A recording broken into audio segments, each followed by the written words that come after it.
Hey everyone, in this video, I'm going to show you on how you can transfer Worldcoin to PDAX.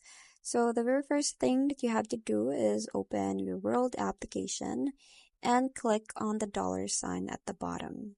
So once you click on that one, you just have to click on the More section and tap on Withdraw at the very bottom. So here, just select Worldcoin.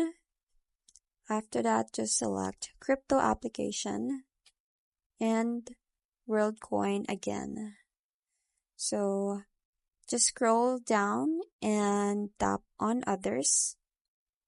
And in here, you just have to paste the Worldcoin wallet address from the PDAX application.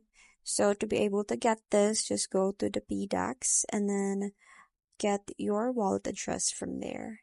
So after that, just go ahead and put here the amount, enter the amount that you're going to be sending, and then tap on confirm withdrawal.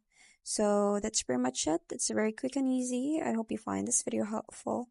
Thanks for watching, and I'll see you in my next one. Bye!